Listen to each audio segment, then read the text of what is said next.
அன்பானவர்களுக்கு வணக்கம். நம்ம சின்ன மருமகள் சீரியலில் இப்போ கதை எதிர்பார்க்காத ஒரு திசையில நகர ஆரம்பிச்சிருக்கு. இத்தனை நாளா ஐஸ்வர்யாவை தங்களுடைய திட்டங்களுக்கு பயன்படுத்திக் கொண்டிருந்த ஈஸ்வரியும் சித்ராவும் இப்பொழுது அவளையே தங்களுக்கு எதிரான ஒரு ஆளாக பார்க்க ஆரம்பிச்சிருக்காங்க. ஆனால் அதைவிட பெரிய விஷயம் என்னன்னா, ஐஸ்வர்யாவுக்கு இத்தனை நாளாக இருந்த ஒரு நம்பிக்கையே இப்பொழுது கேள்விக்குறியாக மாறப்போகுது. சேது மாமா தனக்கு கிடைத்து விட்டாரு. இனிமேல் அவர்தான் தன்னுடைய வாழ்க்கை என்று நினைத்துக்கொண்டு வாழ ஆரம்பித்த ஐஸ்வர்யா உண்மையில் அவருடைய மனைவியா என்ற சந்தேகம் இப்பொழுது அவள் மனதுக்குள் மிகப்பெரிய புயலை உருவாக்கப் போகுது. இதற்கிடையில் மீனாட்சி அழகர் குழந்தைகளைப் பற்றி பேசும்போது ஐஸ்வர்யா மிகவும் பாசமாக நடந்து கொள்கிறாள்.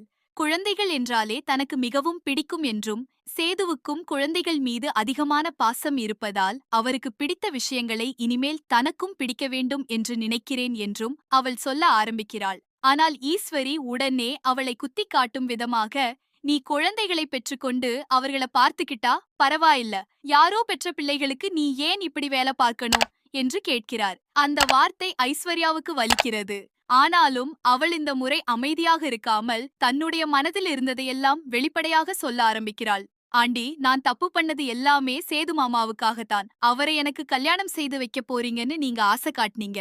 அதனாலதான் உங்களோட சேர்ந்து தமிழையும் சேதுவையும் பிரிக்க நான் முயற்சி பண்ணேன். அந்த நேரத்துல நான் செய்தது சரியா தவறான்னு யோசிக்கவே இல்ல. எனக்கு சேது மாமா கிடைக்கணும் என்பதுதான் ஒரே எண்ணம். இப்போ அவர் என்னோட கணவர் என்று நினைச்சு வாழ ஆரம்பிச்சுட்டேன். அதனால இனிமேல் எந்த தப்பும் செய்யக்கூடாது என்று முடிவு பண்ணிட்டேன் என்று சொல்லி ஈஸ்வரியை அதிர்ச்சிக்குள்ளாக்குகிறாள். ஐஸ்வர்யா இப்படி பேசுறதை கேட்ட ஈஸ்வரிக்கு கோபம் வருகிறது.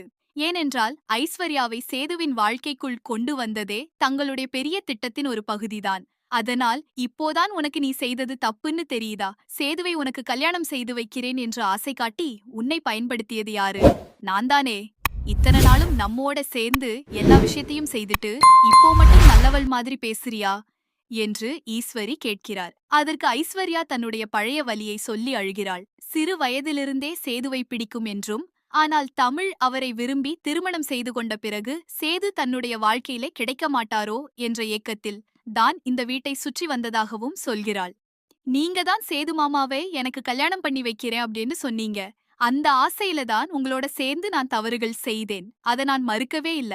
ஆனால் இப்போ சேது மாமா என்னோட வாழ்க்கையில இருக்கிறாரு. அவர நான் உண்மையாக நேசிக்க ஆரம்பிச்சுட்டேன்.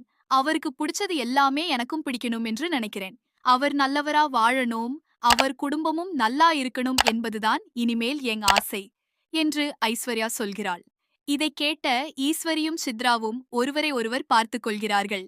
ஏனென்றால் ஐஸ்வர்யாவின் மனதில் இப்போது உண்மையிலேயே மாற்றம் ஏற்பட்டிருப்பதை அவர்கள் புரிந்து கொள்கிறார்கள். அதே நேரத்தில் ஐஸ்வர்யா இன்னொரு அதிர்ச்சியான விஷயத்தையும் சொல்கிறாள். இனிமேல் நீங்க சேது குடும்பத்துக்கு எதிராக ஏதாவது செய்தீங்கன்னா நான் ராஜாங்க அங்கிளிடம் எல்லாவற்றையும் சொல்லிடுவேன் என்று நேரடியாக எச்சரிக்கிறாள். இந்த வார்த்தையை கேட்டதும் ஈஸ்வரியின் முகம் மாறுகிறது.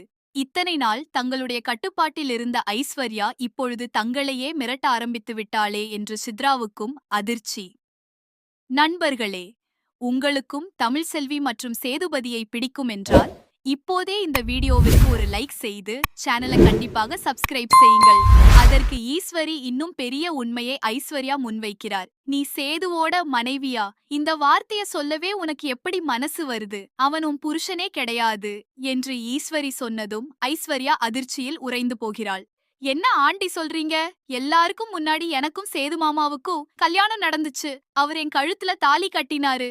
அப்படி இருக்க அவர் என் கணவர் இல்லன்னு எப்படி சொல்றீங்க என்று கேட்கிறாள். ஆனால் ஈஸ்வரி சிரித்துக்கொண்டே, நான் சொன்னா உண்மை மாறிடுமா என்று நினைக்கிறியா? உனக்கு நடந்த கல்யாணம் எப்படி நடந்தது என்று உனக்கே தெரியாது என்று சொல்லுகிறார். உடனே சித்ரா தன்னிடமிருந்த ஒரு வீடியோவை எடுத்துக்கொண்டு ஐஸ்வர்யாவிடம் காட்டுகிறாள். அந்த வீடியோவை பார்த்தவுடன் ஐஸ்வர்யாவின் முகத்திலிருந்த நம்பிக்கை மெதுவாக உடைந்து போகிறது. திருமண மேடையில் சேது தன்னுடைய முழு சுயநினைவுடன் தாலி கட்ட வரவில்லை என்பது வீடியோவில் தெளிவாக தெரிகிறது.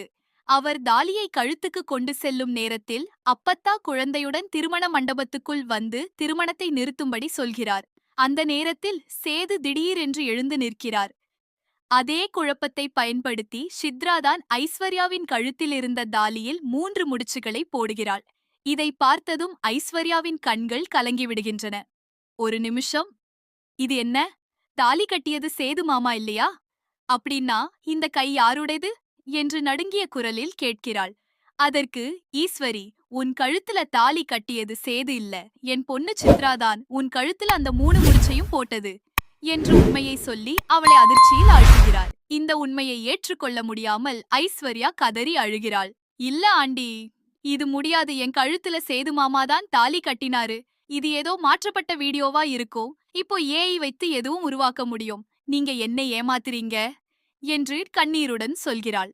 ஆனால் ஈஸ்வரி எந்த தயக்கமும் இல்லாமல், நாங்க ஏன் உன்கிட்ட பொய் சொல்லணும்? இந்த வீடியோவை நான் தான் எடுத்தேன். நீ தாலி கட்டிக்கொள்ள வேண்டுமென்றால் சேது கட்டியதாக எல்லாரும் நம்ப வேண்டும் என்பதற்காகத்தான் சித்ராவை அந்த நேரத்தில் நான் செய்யச் சொன்னேன் என்று கூறுகிறார். அதன் பிறகு ஈஸ்வரி நடந்த அனைத்தையும் ஒன்றன் பின் ஒன்றாக சொல்ல ஆரம்பிக்கிறார். சேது உண்மையில் அந்த திருமணத்திற்கு மனதளவில் தயாராகவே இல்லை என்றும், தமிழ் மற்றும் குழந்தைகள் பற்றிய நினைவுகள் அவருடைய மனதில் இருந்து போகவில்லை என்றும் சொல்கிறார். குழந்தை பிறந்த